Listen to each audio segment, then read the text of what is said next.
Hey everybody, welcome to week 4 of the Showroom Social Media Bootcamp, brought to you by the American Lighting Association and in conjunction with Clark Communications. So this week, what I decided we were going to talk about is video, specifically the tools that we use and have found successful in shooting video. Not only video that is pre-shot video, but I also want to talk to you about live videos and why we do them at Lighting, etc. So as many of you know, we have a little thing we do on Facebook called What's Up, and that is WATTS, What's Up. And that is a live video that we have been shooting here at Lighting, etc. for probably 3.5 years now. Live video began on Facebook approximately 4 years ago. At the time, and it could have been 4.5, so don't, if you go look up the date, I could be off. But the thing about live video, when it very first started, the only people that could do it were, I guess, celebrities. They turned it loose to celebrities to try to get it going, and it did, and it took off like a rocket, but nobody else could do it. Well, then they released it to where anybody on Facebook could go live if it was from their personal profile. Last but not least, they released it to business pages, and they happened to release it to the business pages the week before I attended the Social Media Marketers World Conference that year. So we're at the conference and they have released live to the business pages, and that is all they could talk about at the Social Media Marketers World Conference that year. And I knew that we had to do it. And the reason it was important and the reason it has continued for us. So the reason we went live, and a lot of people are like, do I have to go live? Can't I just shoot a video? You can do whatever you want to do, but I want to explain why we started going live and what we found beneficial from it after that. The reason we started going live was because Mark Zuckerberg, who owns and runs Facebook, decided and made a statement that if you go live, now mind you, this was 3.5 years ago, if you go live on Facebook from your business page or from any other profile or setting you have, we are going to automatically bump it to the top of the feed. You are going to bypass all the algorithm readings, and you are going to be at the top of the feed while you are live. This was huge. Absolutely huge. And I knew that we had to take advantage of it because I knew it wouldn't last forever. So I was attending that conference, and I happened to go to a seminar that was put on by, he's an actor on TV. He's a secondary character actor. I don't remember his name. He does a ton of radio and stuff, but he did a seminar about shooting live video. And I'll have you know, I was terrified with even the thought of going live. I hadn't done it yet. I was terrified of doing it. It made me nauseous to even think about it. But I went to this seminar because I knew that this was something that I had to do for Lighting, etc., because we were going to gain a ton of reach out of it. So sitting in that seminar, something was said that totally changed my thought and perspective of going live or being on video. And it was this one simple sentence, and it was, get over yourself. The guy who was giving the seminar, who is an actor and radio personality, said to the audience, get over yourself. It's not about you. It's about your business. It's about your consumer watching. It's about the information you're giving. It's about being the expert in your territory. And I really let that sink in for a minute. And I was like, you know what? I need to get over myself. So I came home from that conference and I told the kids, I have to go live. I have to go live. I explained why, and What's Up began that week. With all of that being said, 3.5 years later from doing this every single week, every Wednesday at 3 o'clock, I'm going to let you know I still want to throw up every time we hit the play button. Every time that record button gets hit, I want to physically get ill. I'm not comfortable in front of a camera, although you may think I am. I don't like it, but I do it because it has turned out to be a very, very successful aspect of what we do at Lighting, etc. Now, we use a hashtag for What's Up. Obviously, it's hashtag What's Up. We have been doing that for 3.5 years. We have found that at first, I honestly thought nobody was watching. And I go live Wednesdays at 3 o'clock in the afternoon for the mere fact of, I know not many people are going to be watching at 3 o'clock in the afternoon, which gave me some comfort. The very first WhatsApp we ever did, I watched it back and was horrified. I didn't like the way I looked. I didn't like what I was wearing. I thought I was an idiot on camera, but I plowed through. I kept going. And I soon began to find my rhythm. And the way I did that was by honestly talking to the camera as if I was having a conversation with a person. In our showroom, and each and every person that's watching this who is a showroom owner, manager, or employee, all of you have conversations with customers.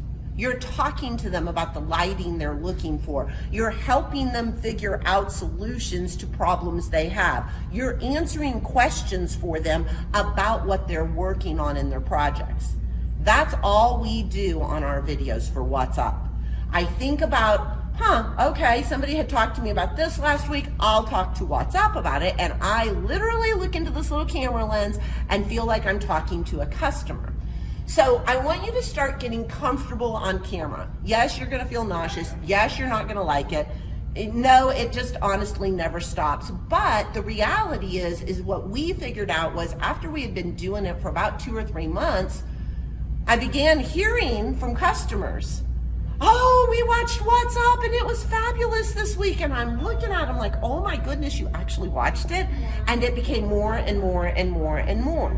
Now it has become a thing in our territory. It is a weekly video that we shoot that people actually, this past week I was sick and so I didn't get to do What's Up. We were on a plane home from ALA and I caught a cold and so we didn't get to shoot What's Up. And people are actually reaching out, are you okay? Why didn't you shoot What's Up? Because normally if I'm not gonna do it, I put a sign up on our Facebook page saying it, and this week I didn't. So it's one of those things that has garnered success for us because it's garnered visibility for us. We have become a local expert per se because people are able to watch What's Up and learn information not only about our business, but about lighting in general and how to apply it in their homes. I don't sell things on What's Up. It's not a commercial. It's not an infomercial. It's an answer to a question that somebody might have. Now, will it always be the right question and the right answer? Not always, but that's why every week it's something different. So some of them are great, some of them aren't so great, some of them I wish I had never done, some of them I'm thrilled that I did. We do monetize each and every one of them. So the algorithm is no longer pushing live feeds into the top of the algorithm or the feed. It doesn't do that anymore, but for the first 1.5 years of live feeds, it did do that, and we garnered immense reach because of it. We still put probably $75 to $100 on every video we shoot for What's Up, and we get anywhere from 5,000 to 10,000 views each and every time we do it. And it's fabulous. Those are, again, targeted views that I showed y'all how to do last week. So it's our audience dialed into the people who want to see and learn from lighting, etc. Now, I'm going to show you some of the tools we have used over the years with regards to video and photography, and I'm going to talk to you about why they're important. Excuse me. All right. So the very first thing I'm going to talk to you about is our tripod. So we have just a basic photography tripod. The legs pull out so it can become a full stand tripod. It can also be a tabletop tripod, which has been wonderful. This one actually has an arm on it that allows us to go different directions with our camera. The camera loads in right here, and when I say camera, I mean phone. Our phone loads in right here. In fact, I've got Rachel's here, so I'll show you how it works. So it loads in just like that, and you can literally shoot this anywhere you want it. It gives us stability, but allows us mobility. So it's really great if we're standing still and we're not in motion. This is probably the tool that I would say is one of the most important tools I would purchase. Now, when it comes to video, we have used every single gizmo, whizmo, thing there is out there. And there's gimbals, all right? Gimbals are things that hold your phone and allow it mobility. It moves, it allows you to move around and create this moving camera effect. We have purchased 3 of these. We now are probably into about $900 worth of equipment, and I'm getting ready to show you why I would not suggest buying any of these. So this one was the Osmo Mobile. It's the one that we've had the most success with, and honestly was probably the most cost effective of all 3 that we've ever bought, and we did have the most success with that. We do still use it. This one is the DJI system, and this one shoots great video, but the problem is that you have to go through their software. You can't go live on this straight to Facebook, and there was a hang up between their software and Facebook, and so we wound up not using it for live. We do use it for canned video. It does have an arm on it that we install, and it allows us to hold our phone, which is our main source of camera. This one was probably about close to $400, and we don't use it near as often as we should. Excuse me, y'all are gonna have to bear with me while I cough. The other thing that I do use out of here is the microphone. So we do have a microphone that allows us to get really clean audio. Couldn't think of the word, really clean audio, but it has to be set up through this gimbal system to utilize it. I have found over the years that although we do have microphones, and these are lapel mics that you can wear and it plugs into the phone, I do have to have an adapter that allows me to plug it in if I'm using 2 of them and I'm interviewing somebody who's soft-spoken. So we do use microphones. I'll be honest with you, they wear out. The wires on them, because we cord them up like this, tend to wear out and they don't work as well. I have found over the years that if I speak loudly from my stomach, out, I'm getting good audio on my phone, because the microphones on the iPhones are absolutely fabulous nowadays. I'm so sorry. The other tools that I would say you have to have, and this is probably pretty important, are flash drives. I can't tell you how many flash drives I have. The reason for all of these flash drives is because of our camera. So I did invest in a really good Canon camera. I use this to go do photo shoots at the houses that we've done. A lot of the homeowners will take pictures and send them in to me, but some of the homeowners say, no, can you come out and do the pictures yourself? I am a self-taught photographer. I have not taken any courses. One of my reps, John David Finnegan, was absolutely fabulous. He's a camera guy. He taught me everything I know. In fact, he gave me the best gift I ever got for my camera, which was a wide angle lens. So if you are going to invest in a good camera to use for taking pictures out on the jobs where you've completed the lighting and it's a fully decorated home, I would suggest getting a wide angle lens. It just really makes the shots look fabulous. Now, last but not least, I'm gonna grab my daughter's phone because I am going to show y'all the camera that, the way we've got our camera set up right now. And this has turned out to be the best way to shoot video. Okay, so there are two really important tools that y'all are seeing right now. The first one being the iOgrapher camera setup, and I'm gonna come around here so you can see. That is my phone in the iOgrapher. Now, what Rachel can do, Rachel, walk around a little bit so that they can see. You can see by the way she's holding that, and Rachel, turn it and just show them. So she's able to angle that and shoot up and down and all around and create really motion video, but it stabilizes the phone because the phone is locked into the system, and it allows us to have the stability that we were always trying to get from the gizmos, and we never got the stability, did we, Rachel? No. No. And so what is your favorite way to shoot video, Rachel? Either this or I really like the tripod because it's a lot more stable. Okay, but if we're shooting motion video, this is the way to go. That is the way to go. Now, the other important piece of this element, and I'm getting ready to brag on her and she's going to get mad at me here in a second. I think the most important piece of the element is to have a great photographer.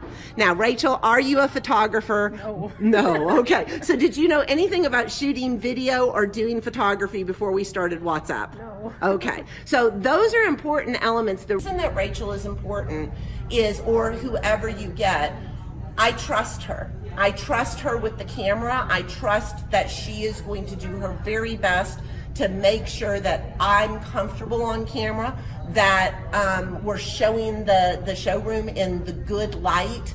I can't see the angles from this side of the camera. I have no control over the settings of the camera. Rachel is somebody who loves me and would never allow me to look more of a fool than I usually do. So she can't control what comes out of my mouth. I know she wishes she could sometimes, but she can't. But she can make sure that what we're showing on camera is the best it can possibly be.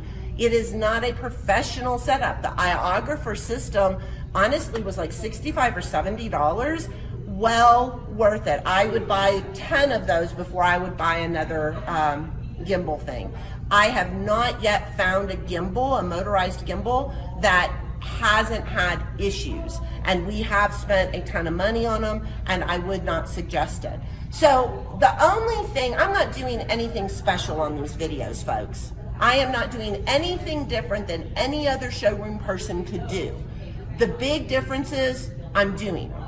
So what I'm going to challenge each of you to do, and you don't have to do it live like I do, but I'm going to challenge each of you, your homework this week is to shoot a video in your showroom, and I want you to answer a question to the camera. I want you to treat your camera, your phone, whatever it is your recording device is, I want you to treat it as if it's a customer of yours, and you're helping them with a question they have or something they're trying to figure out. And I want you to shoot this video, and I want you to get over yourselves. I want you to be yourself. If a customer walks in your showroom and is looking for something, you don't get tongue-tied. You help them. You answer their questions. You communicate with them. I want you to do the same thing this week on video, and I want you to get over yourselves. So that is what we're going to do on the Showroom Social Media Bootcamp this week. I want you to release the video. Now you can do it, if you don't like the first one, delete it and try it again. That's fine. If you want to do 5 or 6 little snippets of video and edit them together, you can do that in iMovie. You can also do it, there's a movie software. Everybody's regular computer has a movie program on it. If you don't, you can download it pretty much for free. You don't have to be fancy about it, but show your showroom. Talk about something, and don't be selling something, but answer some questions. Talk about the new chandelier you've put up on display and why you fell in love with it. Visit with your customer on camera. Pretend like that camera is your customer, and sooner or later that camera will actually turn into a customer. Like I said, I can't tell you how many times people have walked in the showroom. Rachel's nodding her head right now because she knows it's true. We have literally had hundreds and hundreds and hundreds of customers walk through the front door and say that they were here because they had seen WhatsApp. I am honored by that. We are blessed by that, and I'm very thankful for it. So the last thing I'll say about our live videos is we do go dark from the week of Thanksgiving through the first of the year. So I do take almost a 2-month break to kind of rejuvenate and just get creative again with ideas. I do not know what I'm going to talk about 90% of the time until Wednesday morning, and Rachel is shaking her head so hard right now because it drives her insane. But most of the time I wake up on Wednesday morning for WhatsApp and I start praying, God, give me an idea, please, and he usually does. And then we go from there. I try to know what I'm starting with, and I just let it go pretty organic from there, and I just share from my heart. We're passionate about what we do. We love what we do, and we want to be able to share what we do with our territory, our targeted, controlled territory of a 35-mile radius. It's not about becoming famous. It's not about, it's not about any of that. It's about our customers. It's about our consumers. It's about our homeowners, designers, and builders within a 35-mile radius of this showroom that we want to connect with. And we have found that WhatsApp has been a very successful way to do that. So your homework this week is to continue posting on your Facebook page, engaging with your audience. I'd like to see you boost a post or do an ad, run an ad like I taught you last week, especially with the video you're going to shoot. The video does not have to be long, but I encourage you to start talking to the camera as if it's a person. Have a conversation. Get over yourself. Get on there and do it. That's what we have to say. That's the end of week 4, the Showroom Social Media Bootcamp. I will see y'all next week for week 5. Until then, have a blessed day.